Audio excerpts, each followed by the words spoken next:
اعوذ باللہ من الشیطان الرجیم بسم اللہ الرحمن الرحیم۔ سب سے پہلے میں استاد محترم اور میرے مسلمان بھائی کو السلام علیکم ورحمۃ اللہ وبرکاتہ۔ میں اپنی بات شروع کرتا ہوں۔ جب دور جاہلیت تھا، جب حضور السلام نے نبوت کا اعلان نہیں کیا تھا، اس سے پہلے جاہلیت کا دور تھا، کوئی بھی مسلمان نہیں تھا، کوئی بھی مسلمان نہیں تھا، سب کافر تھے، بتوں کی پوجا کرتا تھا، کوئی آگ کی پوجا کرتا تھا۔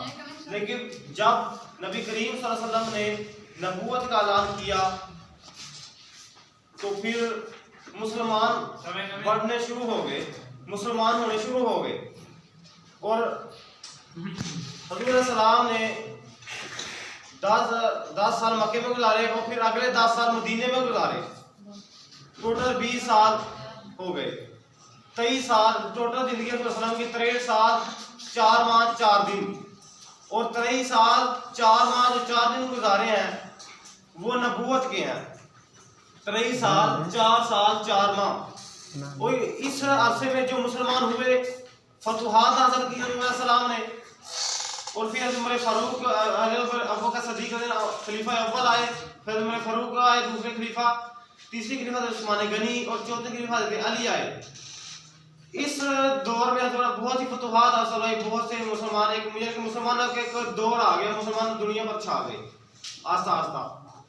تو انسان 2 فرقوں میں تقسیم ہو گئے، جس کو ایک کافر کہتے ہیں اور دوسرا مسلمان۔ کافر اور مسلمان انسان 2 حصوں میں، 2 طبقوں میں تقسیم ہو گئے۔ جو کافر ہے وہ جب حضور السلام نے نبوت کا اعلان کیا تب سے کافر مسلمانوں کے خون کے پیاسے ہیں، اور آج تک بھی ہیں اور رہیں گے۔ لیکن اور کافروں کو جب موقع ملا ہے انہوں نے مسلمانوں کو بے دریغ قتل کر دیا، کچھ بھی انہوں نے ترس نہیں کھایا، مسلمانوں کو قتل کر دیا۔ اور جب مسلمانوں کی باری آئی، جب انہوں نے حملہ کیا، ان کو فتح ہوئی تو انہوں نے معاف کیا۔ سب سے بڑی جو سنت ہے ہمارے میرے آقا مولا حضرت محمد صلی اللہ علیہ وسلم کی، وہ فتح مکہ کا دن ہے۔ سوائے چند 3 لوگوں کے حضور السلام نے سب کو معاف کر دیا تھا۔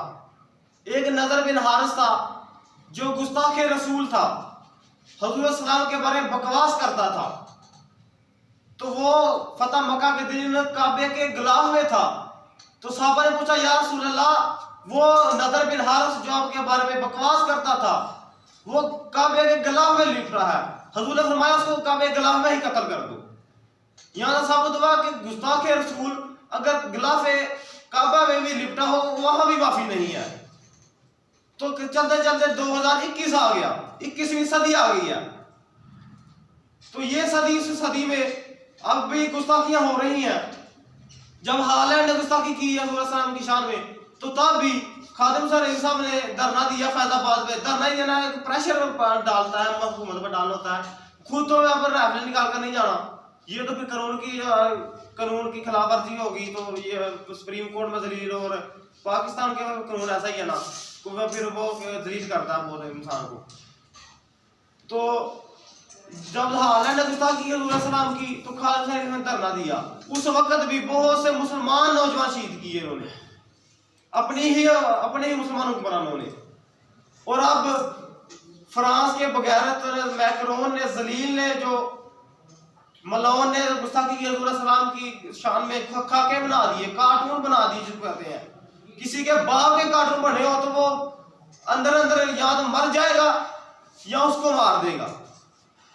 تو انہوں نے اس بغیرت نے خاکے بنائے ہمارے آقا مولا کے، ہم کس طرح برداشت کر سکتے ہیں؟ کوئی دوسرا مذہب کر سکتا ہے گستاخی، ہم نہیں کرتے۔ ہم اپنی گردن دے سکتے ہیں، ہم اپنی جان دے سکتے ہیں، لیکن حضور صلی اللہ علیہ وسلم کی شان میں گستاخی برداشت نہیں کر سکتے۔ اسی طرح پھر دھرنا دیا خالد صاحب اسلام نے زندگی میں ہی، تو فیض آباد پہ، تو اس وقت بھی پھر دوبارہ پھر بہت سے نوجوان شہید کیے، اور پھر خالد صاحب وصال کر گئے۔ وصال کے بعد ہمارے ساتھ رضوی صاحب قائد بنے، ساتھ رضوی صاحب نے دھرنا دیا اس کے خلاف، فرانس کے خلاف۔ اس وقت بھی ہمارے 30 نوجوان شہید کیے، اور اب پھر دھرنا دیا ہے 21 तारीख का 18 तारीख का पूरा अमल चल रहा था पहले, और 21 तारीख का धरना दिया हमने लाहौर में यतीम खाना पर। तो वहां भी कल 3 नौजवान शहीद किए और 2 आज सुबह शहीद कर दिए। ये जो हुक्मरान है हमारे, ये मुसलमान है या काफिर है? काफिर तो मुसलमान के खून के प्यासे हैं, मुसलमान तो मैंने नहीं सुना कि मुसलमान भी खून के प्यासे हैं। हजूर सलाम ने जब दौरे यहाँ दुनिया पर तशरीफ लाए तो हजूर सलाम पहले दौरे जलिए था, इंसान के खून का प्यासा था।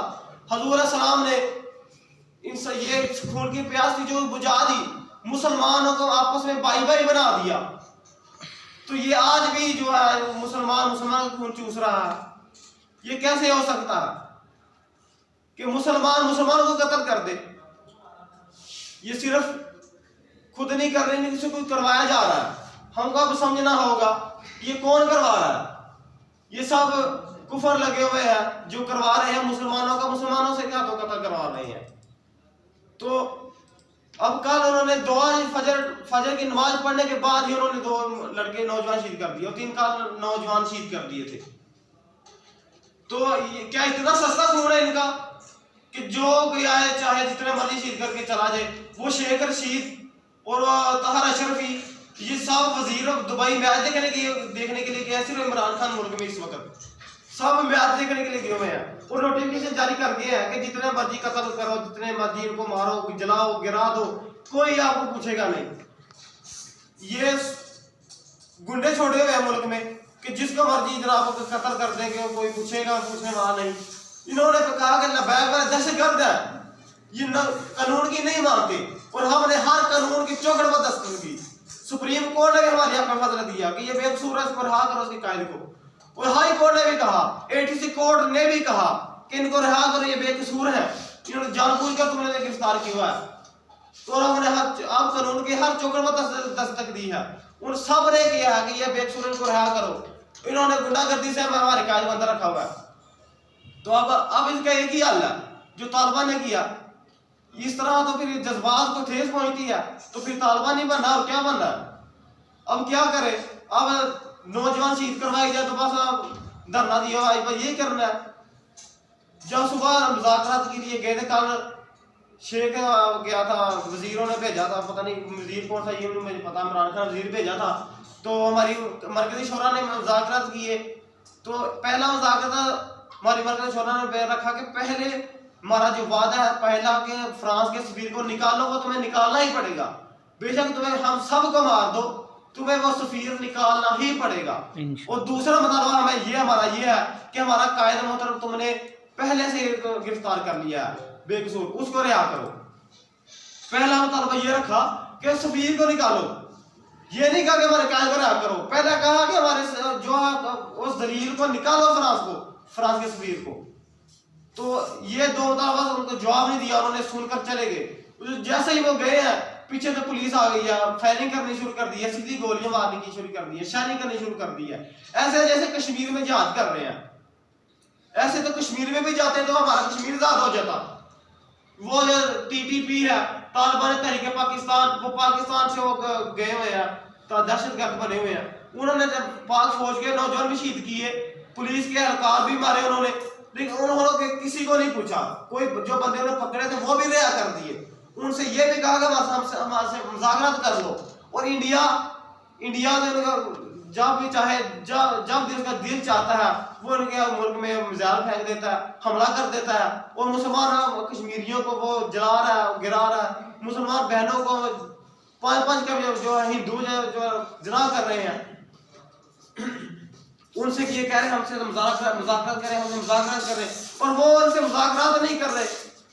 तो उनसे मुज़ाकरात कर सकते हैं हिंदुओं जो मूर्ख पीते हैं, और सिखों को मुज़ाकरात कर सकते हैं, टीटीपी से मुज़ाकरात कर सकते हैं। क्या ये उलमाए किराम से मुज़ाकरात नहीं कर सकते? मुज़ाकरात उलमाए किराम साथ भी हो सकते हैं मुज़ाकरात।